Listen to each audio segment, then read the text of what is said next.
Introdução. Entrando corajosamente no viveiro das incertezas.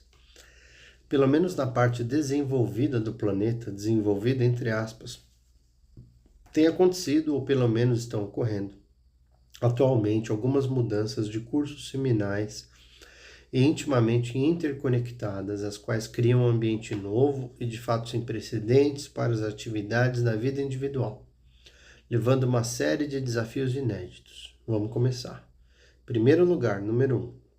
A passagem da fase sólida da modernidade para a fase líquida, ou seja, para uma condição em que as organizações sociais, que são estruturas que limitam as escolhas individuais, instituições que asseguram a repetição de rotinas e padrões de comportamento aceitável, isso são organizações sociais, não podem mais manter sua forma por muito tempo, nem se espera que o façam, pois se decompõem e se dissolvem mais rápido que o tempo que leva para moldá-las, e uma vez reorganizadas, para que se estabeleçam.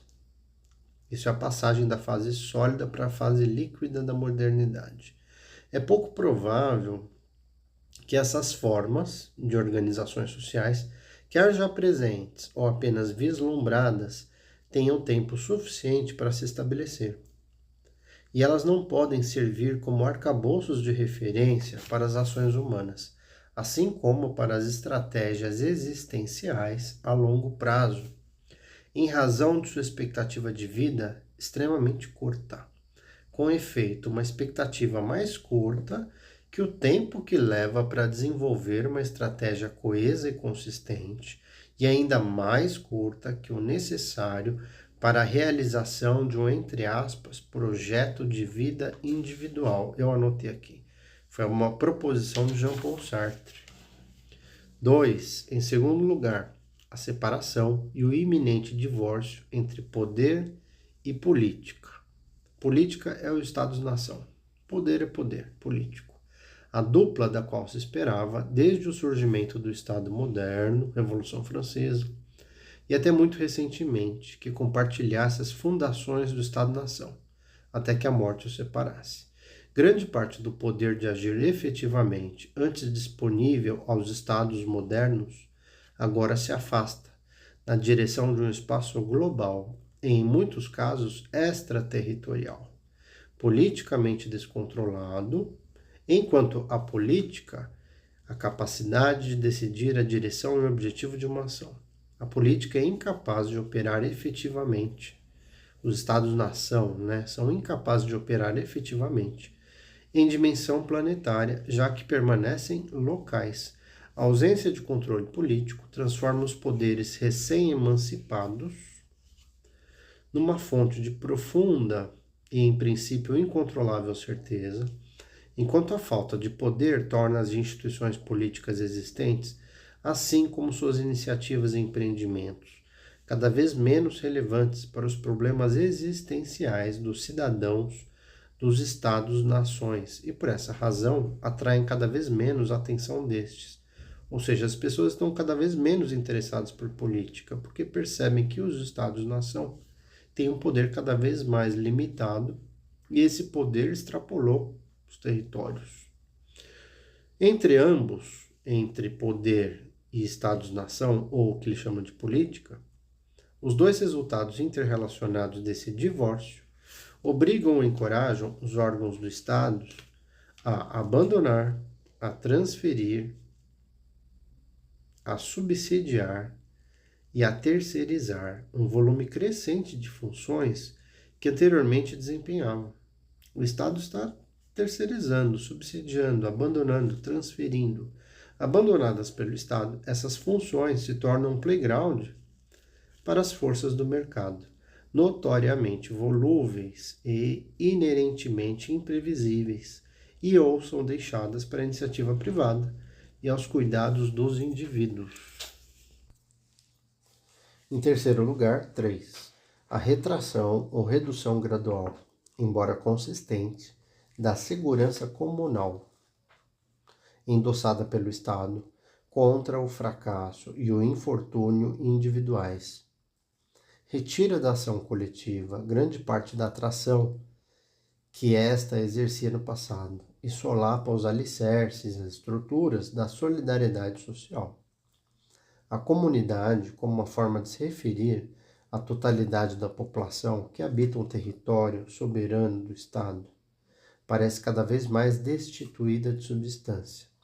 Então, os laços interhumanos que antes teciam uma rede de segurança, o que ele chamou de solidariedade social, de senso de comunidade, de coletividade, de segurança comunal, digna de um amplo e contínuo investimento de tempo e esforço, valiam o sacrifício dos interesses individuais mais imediatos, ou do que poderia ser visto como sendo do interesse de um indivíduo, os laços interhumanos se tornam cada vez mais frágeis e reconhecidamente temporários, transitórios.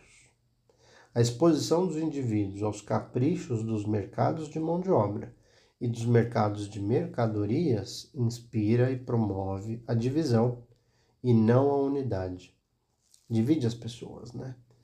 Incentiva as atitudes competitivas, ao mesmo tempo que rebaixa a colaboração e o trabalho em equipe à condição de estratagemas temporários que precisam ser suspensos ou concluídos no momento em que se esgotarem seus benefícios.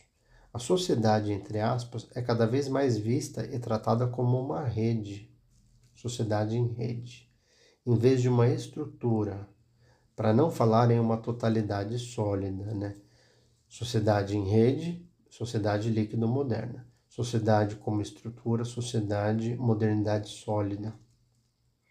Ela é percebida e encarada como uma matriz de conexões e desconexões, sociedade em rede, aleatórias e de um volume essencialmente infinito de permutações possíveis. Quarto lugar, o colapso do pensamento, do planejamento e da ação a longo prazo, e o desaparecimento ou o enfraquecimento das estruturas sociais nas quais estes poderiam ser traçados com antecedência. Isso leva a um desmembramento da história política e das vidas individuais, uma série de projetos e episódios de curto prazo, que são, em princípio, infinitos e não combinam com os tipos de sequências aos quais conceitos como desenvolvimento, maturação, carreira, progresso, todos sugerindo uma ideia de ordem de sucessão pré-ordenada, poderiam ser significativamente aplicados. Uma vida assim tão fragmentada estimula orientações laterais mais do que verticais. Cada passo seguinte deve ser uma resposta a um diferente conjunto de oportunidades e a uma diferente distribuição de vantagens, exigindo assim um conjunto diferente de habilidades e um arranjo diferente de ativos. Sucessos passados não aumentam necessariamente a probabilidade de vitórias futuras, muito menos as garantem, enquanto meios testados com exaustão no passado precisam ser constantemente inspecionados e revistos, pois podem se mostrar inúteis ou claramente contraproducentes com a mudança das circunstâncias. É o colapso do pensamento, planejamento da ação a longo prazo. Um imediato e profundo esquecimento de informações defasadas e o rápido envelhecimento de hábitos pode ser mais importante para o próximo sucesso do que a memorização de lances do passado e a construção de estratégias sobre um alicerce estabelecido pelo aprendizado prévio. Por fim, em quinto lugar, a responsabilidade em resolver os dilemas gerados por circunstâncias sociais voláteis e constantemente instáveis é jogada sobre os ombros de cada indivíduo, dos quais se espera que sejam free choosers e suportem plenamente as consequências de suas escolhas. Então, os riscos envolvidos em cada escolha podem ser produzidos por forças que transcendem a compreensão e a capacidade de ação do indivíduo, mas passou a ser destino e dever desse indivíduo pagar o preço, pois não há mais receitas endossadas que, caso fossem adequadamente aprendidas, poderiam permitir que erros fossem evitados, ou que pudessem ser, em caso de fracasso, consideradas responsáveis. A virtude que se proclama servir melhor aos interesses do indivíduo não é a conformidade às regras, as quais, em todo caso, são poucas e contraditórias, mas a flexibilidade, ou seja, a prontidão em mudar repentinamente de tática e de estilo, abandonar compromissos e lealdades sem arrependimento e buscar oportunidades mais de acordo com sua disponibilidade atual do que com as próprias referências. É o momento de perguntar como essas mudanças modificam o espectro de desafios que homens e mulheres encontram em seus objetivos individuais e, portanto, obliquamente, como influenciam a maneira como estes tendem a viver suas vidas. Esse livro é uma tentativa de fazer isso, de indagar, mas não responder, muito menos pretender fornecer respostas definitivas, visto que, segundo o autor, todas as respostas seriam peremptórias, prematuras e potencialmente enganosas.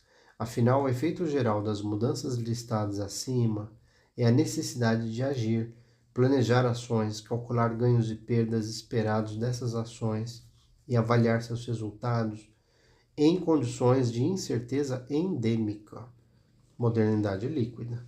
O melhor que o autor tentou e se sentiu capacitado a fazer foi estudar quais são as causas dessa incerteza endêmica e talvez desnudar alguns dos obstáculos que impedem a sua compreensão e assim também nossa capacidade de enfrentar individual e sobretudo coletivamente os desafios que qualquer tentativa de controlá-las necessariamente apresenta.